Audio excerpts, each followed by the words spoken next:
तो हम लोग पिछले क्लास में, गुड मॉर्निंग एवरीबॉडी, तो हम लोग पिछले क्लास में बना रहे थे लेफ्ट आइडियल राइट आइडियल का कुछ सवाल बना रहे थे। आज हम लोग कुछ खास टॉपिक्स की ओर चलेंगे और वो टॉपिक होगा सम मोर अबाउट आइडियल। तो सम मोर अबाउट आइडियल में क्या क्या पढ़ना है जरा देखें हम लोग। तो आइडियल से एक लॉन्गेस्ट चैप्टर है, तो उसको ढंग से थोड़ा सा देखें। तो हम लोग देखते हैं कि मोर अबाउट आइडियल, आइडियल पर कुछ और, more about ideal. More about ideal मतलब आइडियल के बारे में कुछ और जानना है।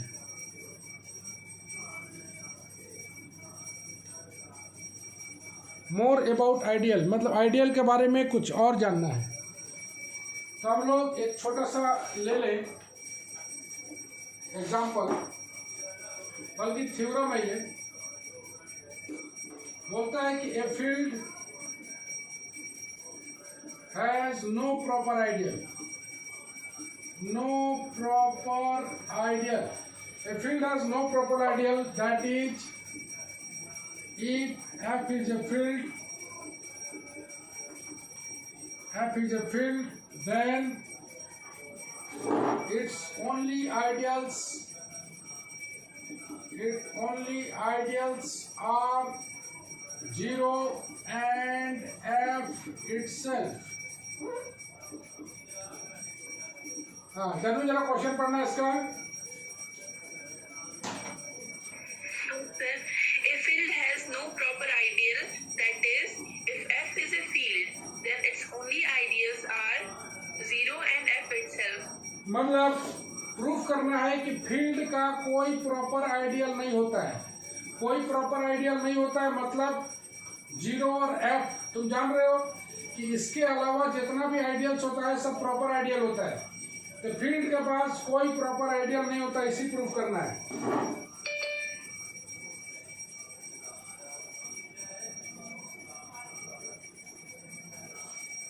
Let S be the non-zero ideal. Let S be the non-zero ideal of the field F. Ideal of the field F.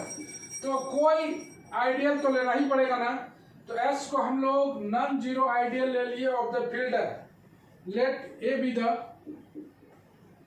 Let A be the non-zero element of S, non-zero element of S। तो S कोई non-zero ideal है तो एक ideal लेना ही पड़ेगा। एक ideal लोगे तभी तो उसे प्रूफ करोगे। एक आइडियल ले लिया हम लोग, S है, non-zero है, और A कोई उसका non-zero एलिमेंट S है। तो we have A inverse belongs to F। तुम जानते हो कि F का कोई भी एलिमेंट के लिए उसका नॉन जीरो एलिमेंट एग्जिस्ट करता है और उसके लिए A इनवर्स एग्जिस्ट करता है। सिंस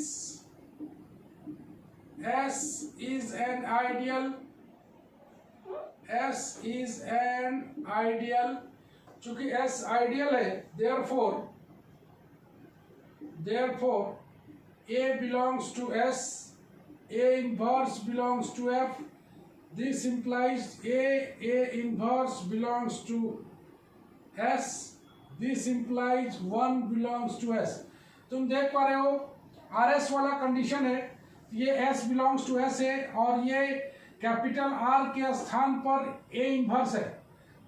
तो तुम जानते हो, ऐसे तुम सीख चुके हो, R belongs to R, S belongs to S, this implies RS हो या SR हो, belongs to S करता है। तो सीधा सा बात है कि तुम देख रहे हो R के स्थान पर यहाँ पर A इनवर्स है, S के स्थान पर A है। तो A इनवर्स इन दोनों का प्रोडक्ट A इनवर्स को हम लोग 1 belongs to S। Okay, now let X be the any element of F, any element of F। तो हमें बनाना है एनी एलिमेंट ऑफ F ले लिया, therefore 1 belongs to S, X belongs to F. This implies 1 into X belongs to S. This implies X belongs to S. तो हम लोग X को लेके चले थे F में और X आ गया है S में. Thus each element of F belongs to S. मतलब F का हर एक एलिमेंट S में है. Therefore F is the subset of S. But तुम जानते हो कि S is the subset of F होता है. Therefore S बराबर आ गया है F. Thus the only ideals of S are F are. Thus the only ideals of F are 0 and F itself. चलो इसको और अच्छी तरह हम लोग समझ लेते हैं. ए फील्ड का कोई प्रॉपर आइडियल नहीं होता है, इसे प्रूफ करना है. मतलब फील्ड का जो भी आइडियल्स है वो दोनों इम्प्रॉपर आइडियल्स होगा. इम्प्रॉपर आइडियल्स मतलब 0 और F होगा. तो सीधा सा बात है कि S कोई नॉन जीरो आइडियल ले लिया है F का, A कोई any non zero element of S ले लिया है. तो सीधा सा बात है कि F का एलिमेंट के लिए, हर एक एलिमेंट के लिए एक A इनवर्स एग्जिस्ट करेगा. S आइडियल है, तो आइडियल है तो A बिलोंग्स टू S लिए हुए हम. तुम देखे हो कि A with non zero element of S लिखा हुआ है. A inverse belongs to F है, तो वही R के स्थान पर ये F दिया हुआ है. तो तुम लिखोगे R belongs to R, S belongs to S, तो RS. इस कंडीशन से हम लोग 1 बिलोंग्स टू S लिया है. नाउ दूसरा में चलते हैं. X कोई एनी एलिमेंट ऑफ F लिया. 1 बिलोंग्स टू S है मेरे पास. 1 बिलोंग्स टू S बना चुके. X बिलोंग्स टू F आया. आइडियल होने के कारण 1 into X belongs to S होगा, मतलब X बिलोंग्स टू S होगा. मतलब X को हम लोग लेके चले थे F में, X आ गया S में. तो सीधा सा बात है, हम लोग बोल देंगे कि each element of F belongs to S. मतलब F is the subset of S. F is the subset of S. और तुम जानते हो कि S जो है वो फील्ड का सबसेट होता ही है. तो S is the subset of F already मेरे पास है. यहाँ से हम लोग बना दिए S बराबर F. तो हम लोग पढ़ चुके थे कि आइडियल्स के बारे में पढ़े थे. तो हम लोग अगर बोले कि S का ओनली इम्प्रॉपर आइडियल होता है और S बराबर F दिखा दिए हम लोग, तो सीधा सा बात है ओनली आइडियल्स ऑफ F कितना होगा, 0 और F इटसेल्फ. तो सबसेट जो है बहुत बड़ा रोल अदा करता है. अगर S बराबर F तुम ले आए हो और S का 2 इम्प्रॉपर आइडियल ही होता है, तो सीधा सा बात है कि F का भी 2 इम्प्रॉपर आइडियल होगा. वही प्रूफ करना था. तो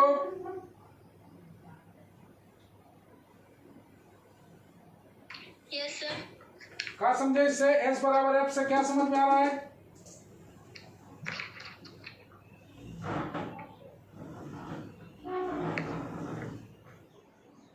चलो एक बार और सुनो. S का 2 इम्प्रॉपर, ध्यान से सुनना सभी कोई. S का 2 इम्प्रॉपर आइडियल होता है, हम लोग जानते हैं. इस क्वेश्चन में बोला गया है कि आप साबित कीजिए कि फील्ड F का 2 इम्प्रॉपर आइडियल होता है. मतलब कोई प्रॉपर आइडियल नहीं, मतलब इम्प्रॉपर है. फील्ड के बारे में प्रूव करना है. S के बारे में हमें पता है. अगर S बराबर F ले आए तो F का काम हो जाएगा ना. S के बराबर F ले आए तो मेरा काम हो जाएगा. S बराबर F लाने के लिए F is the subset of S, S is the subset of F. दोनों एक दूसरे का सबसेट बना देंगे. S बराबर F ले आएंगे. S का ऑलरेडी 2 इम्प्रॉपर आइडियल है, तो F का भी 2 इम्प्रॉपर आइडियल हो जाएगा. यही इस थ्योरम का मूल थीम था. Tanu yes sir. क्या बोले हम? Sir S equal to F, मतलब कि हम लोग को F को इम्प्रॉपर आइडियल बनाना है तो हम लोग को F इक्वल टू S करना होगा, क्योंकि हम लोग जानते हैं कि S एक मतलब इम्प्रॉपर आइडियल है. तो उसको इक्वल करने के लिए हम लोग को F का सबसेट S बनाना पड़ेगा, और S तो होता ही है सबसेट ऑफ F. तो इसीलिए फिर वो S इक्वल टू F हो जाएगा, तो फिर F भी हो जाएगा इम्प्रॉपर आइडियल. अलजेब्रा में थोड़ा टाइम देके पढ़ा जाता है, घबराने का बात नहीं है. सबसेट के थ्रू से तुम काफी काम कर सकते हो. मान लो एस का नो प्रॉपर आइडियल, एस का कोई प्रॉपर आइडियल नहीं होता, मतलब एस का ओनली इम्प्रॉपर आइडियल होता है। तो एस का अगर इम्प्रॉपर आइडियल होता है तो जीरो और एफ उसका मान लो आइडियल है, तो सीधा सा बात है कि एस और एफ दोनों को बराबर साबित कर दे, तो जैसे एस का दो इम्प्रॉपर आइडियल है, एफ का भी दो इम्प्रॉपर आइडियल हो जाएगा। तो एफ का दो इम्प्रॉपर आइडियल कौन कौन सा है? एक जीरो है और एक एफ इटसेल्फ है। तो एस बराबर एफ बनाने के लिए, चूंकि वो दोनों नॉन एम्प्टी सेट है, उसको बनाने के लिए एक दूसरे का सबसेट बनाएंगे। F is the subset of S, यहां से बना दिए, S is the subset of F, होता ही है, तुम पहले ही पढ़ चुके हो, इसलिए एस बराबर एफ बोलेंगे। इसलिए only ideals of F R zero and F itself. ये 3 बार 4 बार बताए हैं, चूंकि खास चीज है।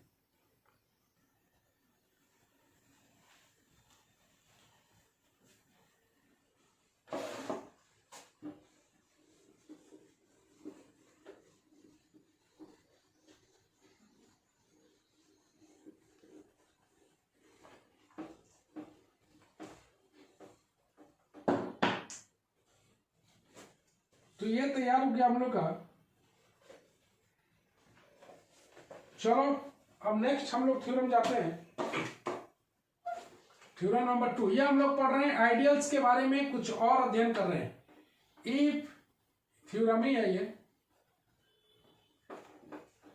If R is a commutative ring,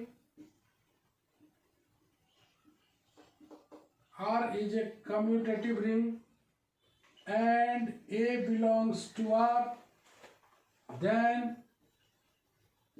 RA बराबर RA टाइप का एलिमेंट है such that R belongs to R is an ideal of R। चलो इस थ्योरम को हम लोग प्रूव करें। तो हम लोग को बताया गया है क्या क्या इंफॉर्मेशंस दिया हुआ है, जरा सा देखो। और एक कम्यूटेटिव रिंग है, और हम लोग कम्यूटेटिव रिंग के बारे में जानते हैं कि कम्यूटेटिव रिंग में लेफ्ट आइडियल और राइट आइडियल दोनों बराबर होता है। ओके, तो हम लोग आर ए को बनाना है आइडियल ऑफ आर, इस आर ए को बनाना है आइडियल ऑफ आर, जबकि आर एक कम्यूटेटिव रिंग दिया हुआ है, ए बिलोंग्स टू आर दिया हुआ है। ये इतना इंफॉर्मेशन से आर ए को हम लोग को बना देना है ideal of R. In order to prove that RA is an ideal of R, मतलब RA को आइडियल ऑफ R बनाने के लिए we have to prove that। चलो बताओ तो रिया, आइडियल बनाने का दोनों कंडीशन बताओ। रिया,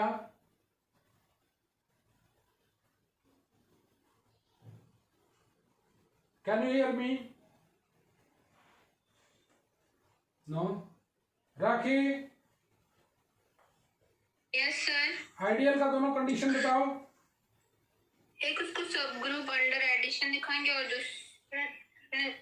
दूसरा उसको लेफ्ट आइडियल और राइट आइडियल।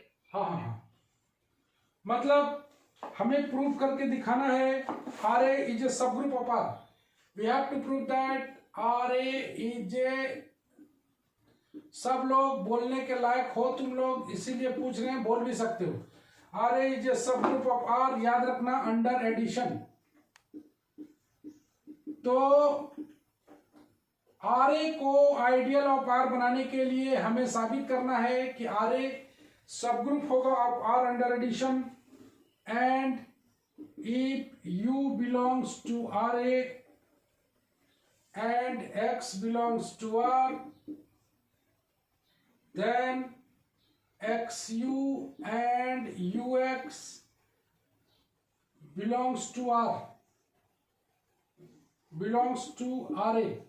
ओके, तुम जान रहे हो सेकंड कंडीशन यही है। RA का कोई एक एलिमेंट ले लिया हम लोग U, X का कोई एलिमेंट ले लिया R, तो x u or u x belongs to R ए बनाना पड़ेगा। अब हम लोग देखते हैं कि but R is a commutative ring, R is a commutative ring चूंकि आर कम्यूटेटिव रिंग है इसलिए देयरफॉर हम लोग बोलते हैं कम्यूटेटिव रिंग में, याद होगा तुमको, लेफ्ट आइडियल बराबर राइट आइडियल होता है, पता होना चाहिए, यूएक्स बराबर UX. Hence we have to only show that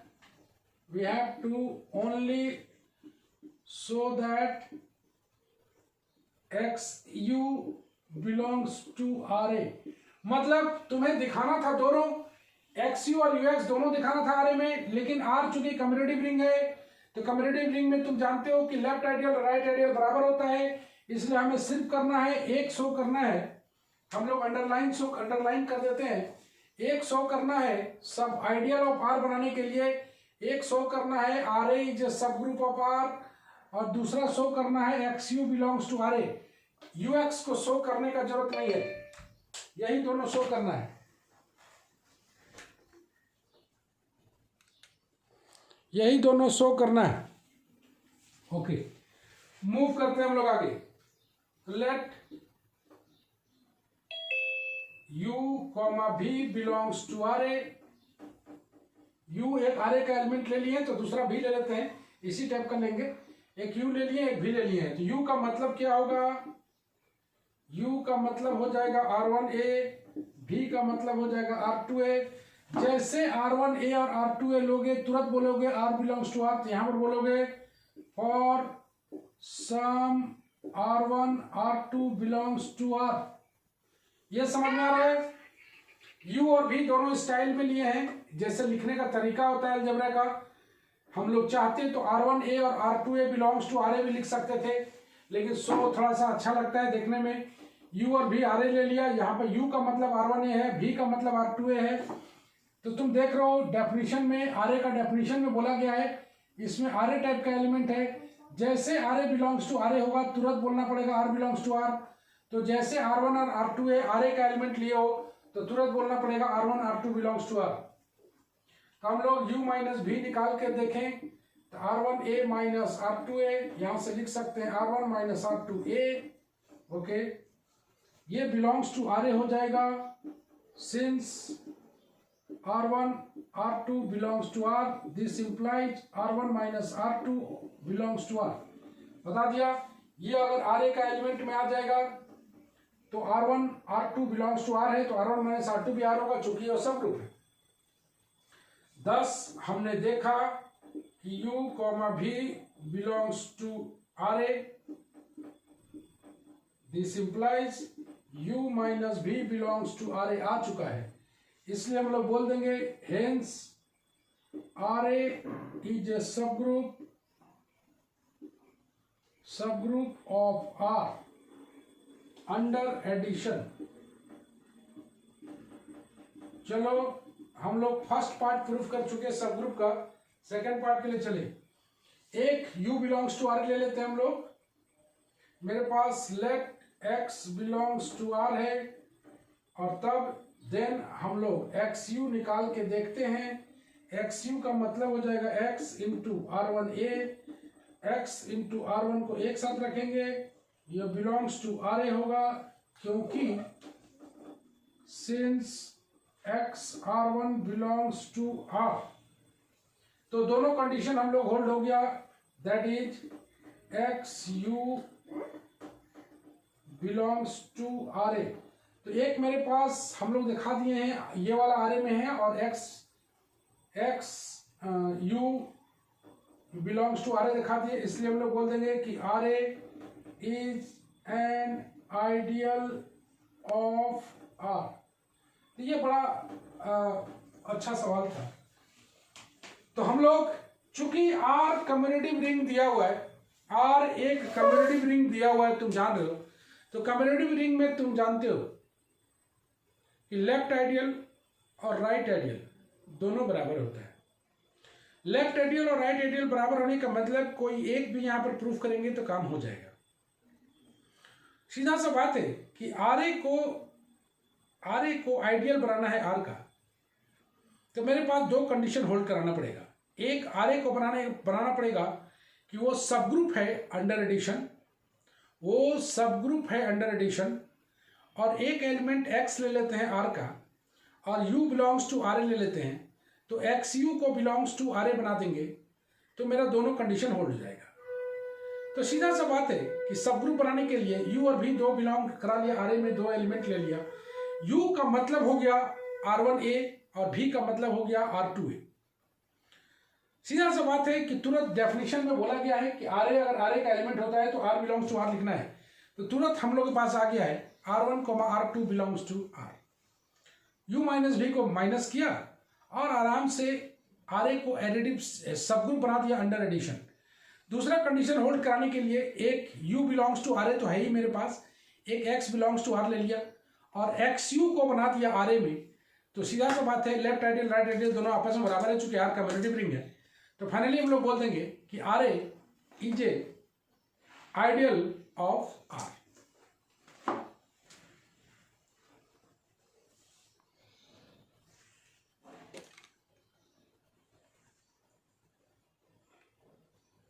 okay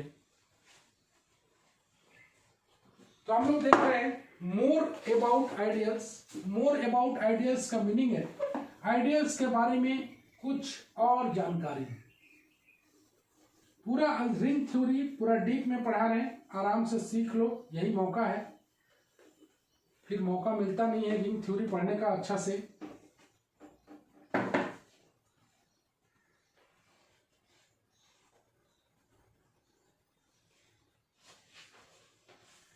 अब हम लोग के पास आ रहा है एक बेहद इंपॉर्टेंट कंसेप्ट जिसको हम लोग बोलेंगे प्रिंसिपल आइडियल।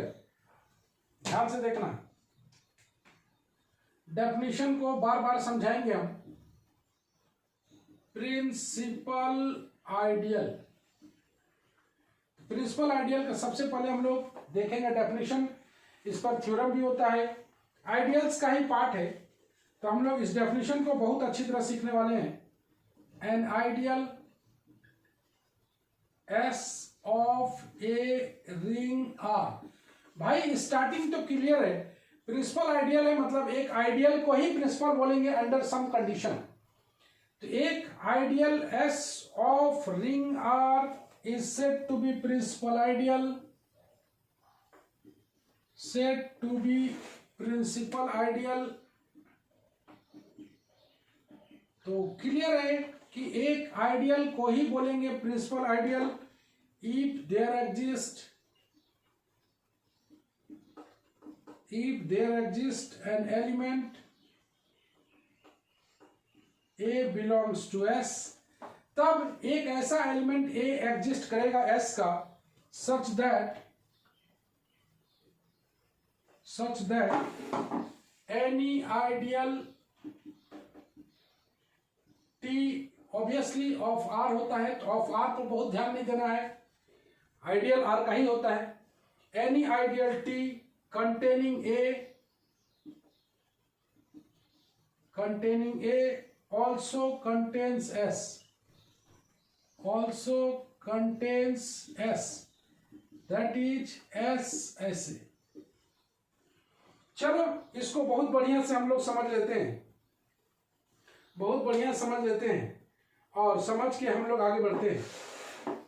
बोलता है कि एक आइडियल S है रिंग R का, सभी कोई ध्यान से देखेंगे, डिफिकल्ट डेफिनेशन है और इसको हम लोग को समझना है। एक आइडियल S है रिंग R का, भाई आइडियल रिंग का ही होता है, उसी को बोलेंगे प्रिंसिपल आइडियल।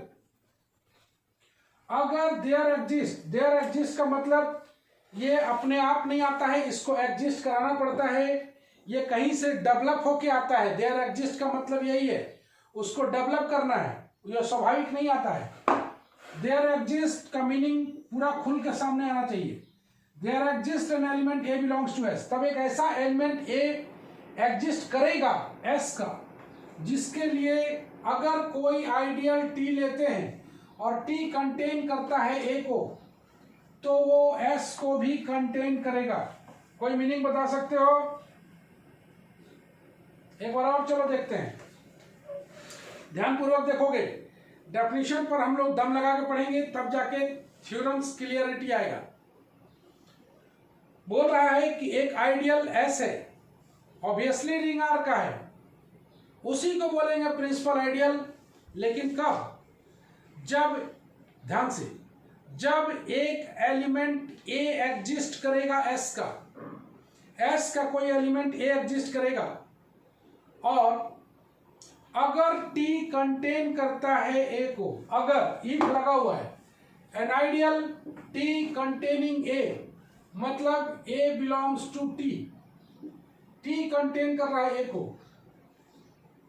तब containing a also contains S, मतलब ये प्रूफ करना पड़ेगा S is the subset of T.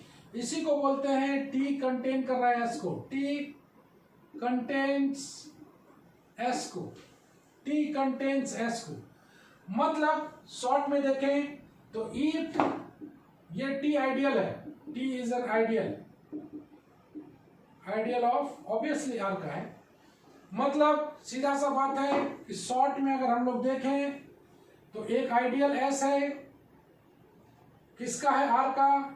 इसी आइडियल, ये आइडियल है, इसी आइडियल को बोल देंगे हम लोग प्रिंसिपल आइडियल। प्रिंसिपल आइडियल कब? If there exist A belongs to S, एक एलिमेंट ए एग्जिस्ट करेगा एस में, और कोई एंड टी एक आइडियल है जो कि ए को कंटेन कर रहा है, मतलब ए बिलोंग्स टू टी लेके चलना है इफ, और इसको प्रूफ कर देना है कि S is the subset of T, मतलब टी कंटेन कर रहा है एस को। यही आइडियल का छोटा सा चीज है, और तब उस आइडियल एस को बोल देंगे हम लोग प्रिंसिपल आइडियल, तब उस एस को बोल देंगे प्रिंसिपल आइडियल। एक बार और दूसरे ग्राफिक्स के साथ देखो, एस एक आइडियल है, इसी को बोल देंगे हम लोग प्रिंसिपल आइडियल। एकदम शॉर्ट में, अगर there exist A belongs to S करेगा, there exist A belongs to S करेगा, एक आइडियल टी होगा, ए बिलोंग्स टू टी, मतलब टी कंटेन करेगा ए को, तो दिस इंप्लाइज टी एस को भी कंटेन करेगा। बस तुम इतना सा एक ग्राफिक्स याद कर लो और इसी के थ्रू से बोलना सीख जाओ। इस ग्राफिक्स को दिमाग में रखो और प्रिंसिपल आइडियल का डेफिनेशन बोलना सीखना है। तो ऐसे सीखो, S is an ideal of R is said to be principal ideal if there exists A belongs to S and यहाँ पर T भी आइडियल है, याद रखना। तब T अगर A को कंटेन कर रहा है तो T S को भी कंटेन करेगा, तब इस S को बोल देंगे प्रिंसिपल आइडियल। चलो बोलो तो, राखी इस साला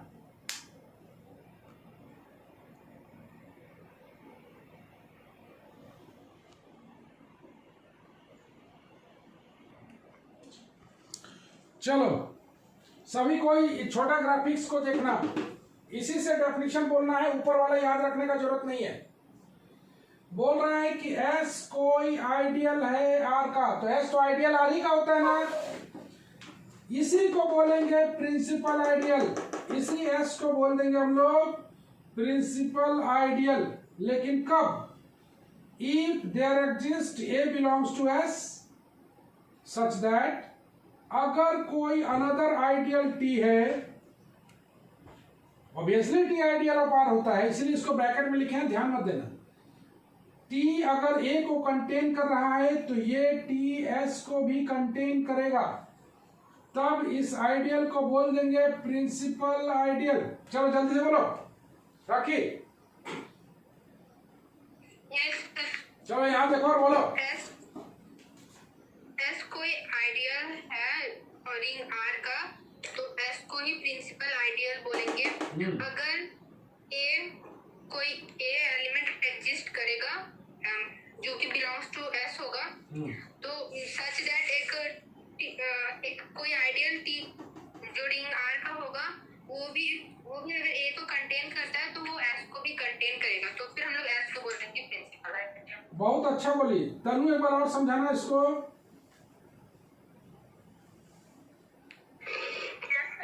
हाँ सर अगर एस कोई आइडियल है रिंग आर का, तो उसको हम लोग प्रिंसिपल आइडियल तब बोलेंगे अगर कोई एलिमेंट ए एग्जिस्ट करेगा एस का, और टी भी कोई आइडियल है जो कंटेन करेगा ए, तो एस भी टी में मतलब टी एस को भी कंटेन करेगा, तो फिर एस को प्रिंसिपल आइडियल बोलेंगे। मतलब ए टी कंटेन करेगा, ए को लेके चलना है और प्रूफ कर देना है कि टी एस को भी कंटेन करेगा, तब उस एस को बोल देंगे प्रिंसिपल आइडियल। चलो एक बार फिर, चूंकि इसका बहुत जरूरत है, इसके आगे एक खास काम करना है, प्रिंसिपल आइडियल रिंग भी पढ़ना है। प्रिंसिपल आइडियल, ये तो प्रिंसिपल आइडियल है, प्रिंसिपल आइडियल रिंग पढ़ना है। तो अगर प्रिंसिपल आइडियल का कंसेप्ट मौजूद है, मजबूत है, तो प्रिंसिपल आइडियल रिंग भी मजा आने वाला है। तो वेरी वेरी शॉर्ट में अगर हम लोग बात करें ध्यान से, एस कोई आइडियल है आर का, उसी को बोलेंगे principal ideal. If there exist A belongs to S और टी कोई अनदर आइडियल है, अगर टी अगर लगा हुआ है, अगर टी ए को कंटेन करेगा तो टी एस को भी कंटेन करेगा। इसका मतलब है कि ये लेके चलना है और इसको प्रूफ करना है, S is the subset of T. कहने का मतलब ये हुआ कि S is the subset of T proof करने के लिए बहुत आसान काम है। एस का कोई एक एलिमेंट लेके चलेंगे और उस एलिमेंट को टी में बना देंगे, तो एस का सारा एलिमेंट टी में आ जाएगा, तो S is the subset of T बोल देंगे। चलो एक आध उठा और पूछ लेते हैं। Manisha, yes sir. चलो बोलो क्या समझे। एक आइडियल एस है रिंग आर का, इसको हम लोग प्रिंसिपल आइडियल बोलेंगे अगर एक एलिमेंट ए एग्जिस्ट करेगा सच दैट टी अगर कोई अनदर आइडियल है तब वो ए को कंटेन करेगा, तब एस को भी वो कंटेन करेगा, तब उसको प्रिंसिपल आइडियल बोलेंगे। बहुत बहुत अच्छे, बहुत अच्छे। चलो एक बार और किसी से और सुन लेते हैं। रिया, यस सर। चलो सुनाओ सर थोड़ा, वॉइस जोर से जोर से जोर से।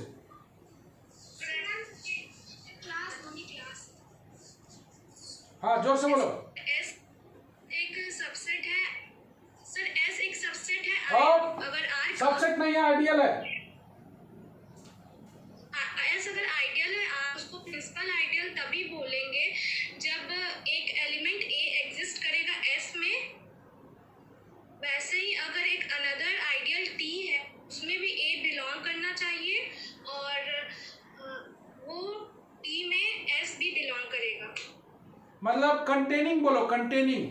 अगर टी ए को कंटेन करता है तो टी एस को भी कंटेन करेगा। फिर सुनो अच्छा से, अगर एक अनदर आइडियल टी है वो ए को कंटेन करता है तो वो एस को भी कंटेन करेगा। बोलो।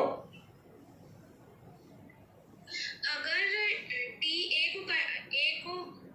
टी में बिलोंग करता है उसको भी कंटेन करेगा, तो ही वो प्रिंसिपल आइडियल होगा। एस एक प्रिंसिपल आइडियल। तो प्रिंसिपल आइडियल का डेफिनेशन पूरा शार्प है, पूरा क्लियर है। कल जो है, कल हम लोग प्रिंसिपल आइडियल पर आगे काम जारी रहेगा। कल जो है हम लोग डिफरेंशियल इक्वेशन को कल फिनिश कर लेंगे, और कल फिनिश करने के बाद हम लोग अगला क्लास से मंडे से स्टार्ट करेंगे डायनेमिक्स। तो डायनेमिक्स का किताब तुम लोग देख लो, यही डायनेमिक्स का किताब है, अच्छा से देख लो, यही डायनेमिक्स का किताब है।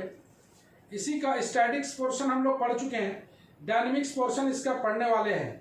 तो यही किताब है, इसी को हम लोग को पढ़ना है। ओके, तो डायनेमिक्स एक बढ़िया चैप्टर है। डिफरेंशियल इक्वेशन कल हम लोग उसको फिनिश कर लेते हैं, उसके बाद हम लोग स्टार्ट करते हैं डायनेमिक्स। तो प्रिंसिपल आइडियल बहुत अच्छी तरह समझ में आ गया है, सबको हम चेक कर लिए। कोई ये नहीं क्लेम कर सकता है कि हमको समझ में नहीं आया, सारा बुलवा के देख लिए। अगला क्लास में यहीं से हम लोग स्टार्ट करेंगे, यहीं से हम लोग थ्योरम बनाएंगे प्रिंसिपल आइडियल का। चलो आज के लिए इतना ही, बाय बाय।